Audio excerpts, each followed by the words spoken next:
Olá, estamos iniciando agora a nossa live. E essa live é para você, fisioterapeuta, que já está cansado de todos os dias ter aquela mesma rotina, sempre os mesmos resultados, sempre preocupado em encher sua agenda. E eu quero dizer para você que eu estou muito feliz por ter separado esse tempo aqui para estar aqui com você. Então, você que está aqui, né, entrando aí agora, você que é fisioterapeuta, seja muito bem-vinda, seja muito bem-vindo. E eu quero começar essa live te agradecendo de verdade por estar aqui comigo hoje, porque estar aqui não é comum. A maioria dos profissionais, a maioria dos fisioterapeutas estão cansados, atendendo no automático, repetindo condutas. E quando você para ouvir, para refletir, para pensar a clínica, isso já te coloca em outro nível. Então, antes de qualquer coisa, parabéns por você estar aqui comigo hoje. E eu quero começar essa live com uma frase simples, mas extremamente profunda do ponto de vista clínico. Não adianta fazer exercício sem organizar a estrutura antes. Eu vou repetir isso várias vezes aqui hoje, porque isso muda completamente o jeito de atender. E quando eu falo isso, eu não estou dizendo que o exercício ele não funciona.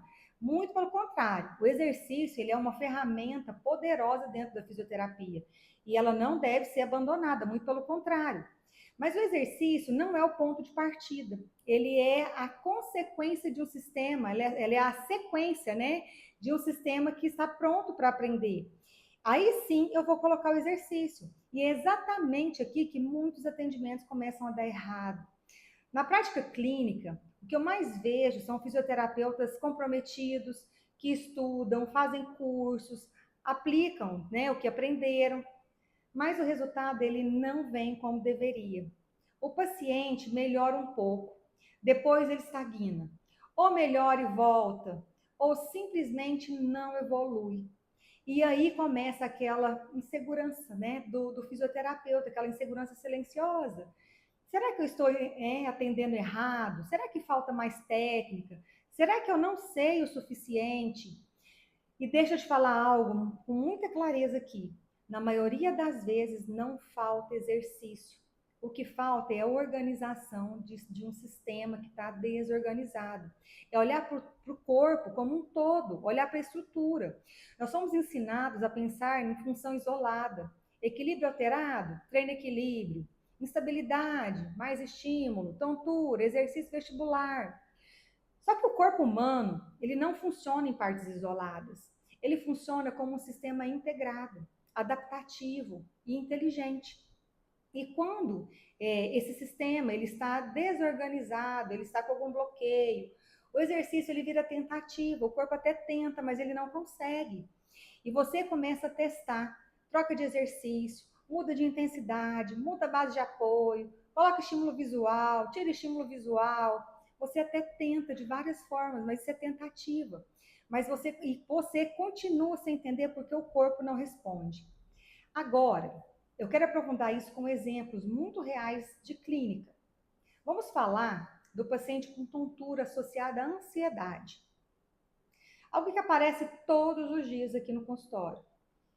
Esse paciente, ele chega dizendo que sente tontura, tem a sensação de cabeça leve ou cabeça pesada, instabilidade, medo de cair, medo de sair de casa. Muitas vezes ele já chega com um diagnóstico de ansiedade ou de pânico ou algo parecido. E aí acontece um erro muito comum. O profissional, ele separa as causas, né? As coisas, ele separa as coisas. Ele trata a tontura como um problema somente do sistema vestibular. E a ansiedade como uma parte emocional, que não é para ele. Mas o corpo, ele não separa assim. Quando o sistema vestibular ele está irritado ou em hipofunção, o tronco encefálico ele entra em um estado de alerta. E o tronco encefálico ele também abriga núcleos do sistema nervoso autônomo. Ou seja, tontura e ansiedade são problemas, não são problemas separados. Quando o labirinto ele envia informação errada, o cérebro ele interpreta isso como uma ameaça. O corpo ele entra em modo de sobrevivência e o paciente trava. A respiração, ela muda, a frequência cardíaca, ela sobe, o tônus muscular aumenta, o medo aparece. E aí o paciente começa a evitar movimento. Evita virar a cabeça, evita sair de casa, evita estímulos visuais, e isso vai piorando cada vez mais a função. E quando você entra direto com exercício vestibular ou com exercício de equilíbrio, exercícios mais intensos, sem organizar esse sistema antes, o corpo ele reage pior. Não porque o exercício ele é errado, mas porque o sistema está em defesa. E o sistema ele está alterado, ele não está preparado para receber aquele estímulo. Esse é o paciente que diz: quando faço exercício fico pior, quando mexo a cabeça a tontura aumenta, eu fico muito ansiosa, eu pioro depois da sessão. E o fisioterapeuta começa a achar que o problema é emocional ou que o problema é ele. Mas muitas vezes o problema é biológico. O sistema vestibular irritado, ele mantém o corpo em um estado de alerta constante. Agora, pensa como isso muda o raciocínio, o nosso raciocínio clínico. Antes de desafiar esse sistema, você precisa tirar ele do estado de ameaça. Enquanto o corpo estiver em alerta, não há aprendizado, há proteção. Então, a gente deve tratar primeiramente as disfunções que estão impedindo o sistema vestibular de trabalhar como ele deveria. A gente deve olhar para o paciente como um todo e só depois da gente tratar a estrutura que a gente vai trabalhar a função. Agora, vamos para um outro caso clínico, né? Muito comum aí para todos nós fisioterapeutas. Vamos falar das quedas em idosos, porque esse é um tema extremamente sério e extremamente negligenciado. O idoso que cai, ele não cai porque é velho.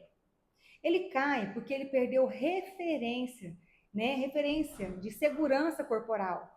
E esse idoso geralmente chega com medo de andar, postura fletida, né? Flexionado para frente, passos curtos, olhar fixo no chão, cervical rígido, ele não movimenta. E o que a maioria faz?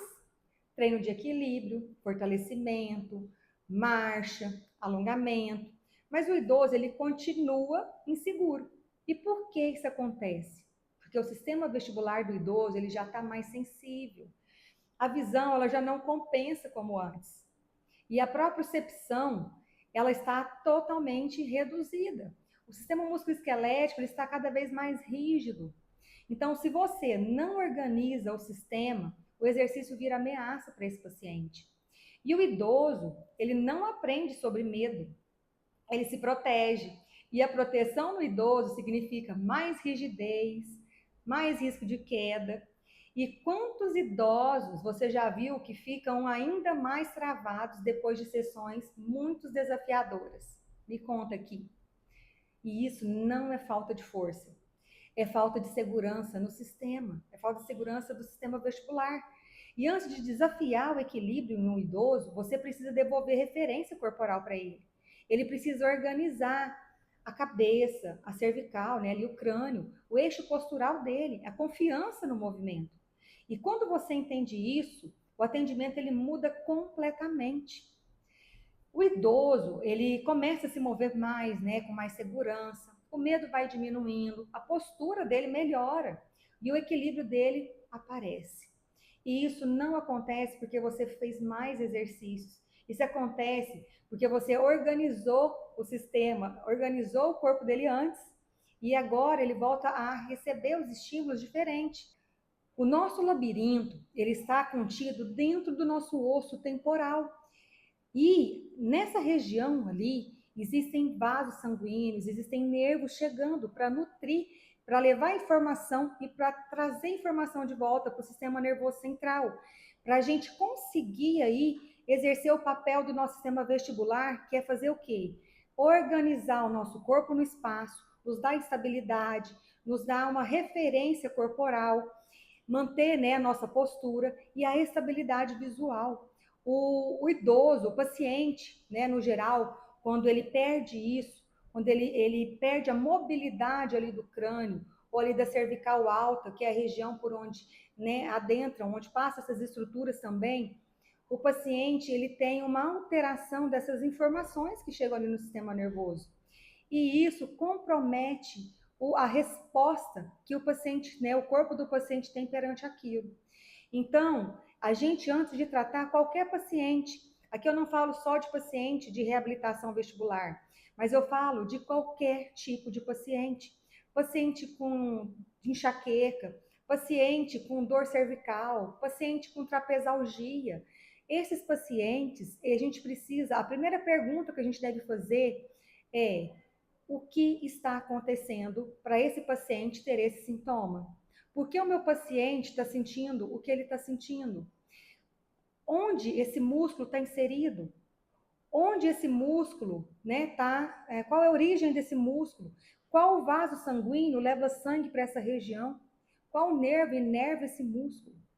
Existe ali na raiz nervosa, né, de onde sai a raiz nervosa para esse músculo, raiz nervosa que vai para uma outra víscera, alguma outra região. Então, a gente tem que ter essa visão global do paciente. E é isso que muda, né? Que muda a visão clínica do fisioterapeuta. A gente, antes de estimular o nosso corpo, antes de estimular, a gente precisa melhorar a estrutura, a gente precisa colocar tudo isso funcionando de uma forma o mais harmônico possível para a gente conseguir alcançar a homeostase, conseguir alcançar aí a função daquele tecido, a função daquela região. E tudo isso é integrado. Todos os nossos sistemas são integrados. A gente sabe que dentro da reabilitação vestibular, a gente tem um tripé. E esse tripé são os nossos olhos, a propriocepção e também o nosso labirinto. Então, a gente tem que olhar não somente o nosso labirinto, ou não olhar somente para os nossos músculos, para a nossa propriocepção. A gente tem que olhar também para os nossos olhos, o movimento dos olhos, como é que ele está. A gente consegue, né, movimentar os olhos para todos os lados, a gente consegue convergir esse olhar. Eu consigo ouvir dos dois lados igual. Eu já tive alguma alteração, né, alguma crise de labirintite, infecção de ouvido que comprometeu ali a função do meu sistema vestibular de algum lado. Ou talvez eu tenha um apertamento dentário, onde eu faço uma compressão ali do meu côndilo mandibular, né, ali dentro da fossa condilar do meu osso temporal, fazendo uma compressão ali da minha ATM e alterando a mobilidade do meu osso temporal, que é onde está o labirinto ali inserido. Ou seja, como que eu vou querer estimular algo que não está funcionando bem? Ou melhor, como que eu vou fazer algo, como eu quero que algo funcione bem, se ele está travado, se tem algo segurando aquilo? Eu preciso, então, devolver a mobilidade. Agora, volta comigo aqui para o raciocínio central dessa live. O fisioterapeuta comum pergunta: qual exercício eu faço? O fisioterapeuta que se diferencia pergunta: esse corpo está pronto para aprender? Essa pergunta muda tudo, porque o exercício não organiza sistema desorganizado. Ele exige que o sistema ele esteja viável para ele poder ter a resposta que ele precisa. E quando isso não acontece, o corpo ele entra em modo defesa. E um corpo em defesa não aprende. Ele se protege, como eu disse aqui. E quando ele se protege, ele aumenta ainda mais rigidez, né? Ele diminui cada vez mais a mobilidade, o paciente ele piora. Então, quando você entende isso, você muda sua prática clínica. Você para de tentar e você começa a escolher o que você vai fazer com o paciente. E a avaliação ela deixa de ser protocolo e ela vira uma leitura corporal, uma leitura da postura, uma leitura de tensão, leitura de adaptação. Você começa a avaliar o corpo como um todo. Você começa a enxergar coisas que antes passavam desapercebidas por você. E isso muda completamente o resultado clínico dos seus atendimentos. E é exatamente por isso que dois fisioterapeutas podem aplicar o mesmo exercício e ter resultados completamente diferentes um do outro. E sabe por que isso acontece? Porque um está desafiando um sistema em defesa, que não está preparado. E o outro está trabalhando em um sistema organizado, que está pronto para receber estímulo. Um olha somente a função e o outro trata a estrutura antes de entrar com exercícios. E isso, fisioterapeuta, é um diferencial profissional gigantesco. O paciente, ele percebe isso, ele sente segurança, ele sente confiança em você. E essa confiança, ela gera valorização. E é nesse ponto que o atendimento deixa de ser comum e começa a ser visto como uma consulta. E quando o atendimento ele vira consulta, o valor do seu trabalho, o valor do seu atendimento, ele muda. Você deixa de ser, né? Você deixa de competir por preço, você deixa de competir por pacotes, de competir por planos de saúde, porque você entrega algo raro, você entrega clareza clínica. E poucos fisioterapeutas entregam isso. A maioria ainda está presa ao protocolo, ao automático, ao sempre foi assim. E quem aprende a olhar o corpo como um sistema, como um todo, ele sai do comum e isso eleva o nível da fisioterapia. E para te ajudar a compreender como enxergar seu paciente com um novo olhar, na próxima live eu vou te mostrar por que avaliar mal não é detalhe, é o que trava os seus resultados, né? O que trava o resultado do seu paciente. E se você quer sair do automático, se você quer entender, né, o corpo antes de sair aplicando exercícios, fica comigo e aproveita para se inscrever na Semana da Fisioterapia Nível Master, que será um evento 100% gratuito e online, que vai acontecer nos dias 9, 11 e 13 de março. Então, para você participar é muito simples. Basta você escrever aqui nos comentários: eu quero, que a minha equipe vai enviar um link para você se inscrever. Então, vamos juntos elevar o nível da fisioterapia. Eu te vejo na nossa próxima live.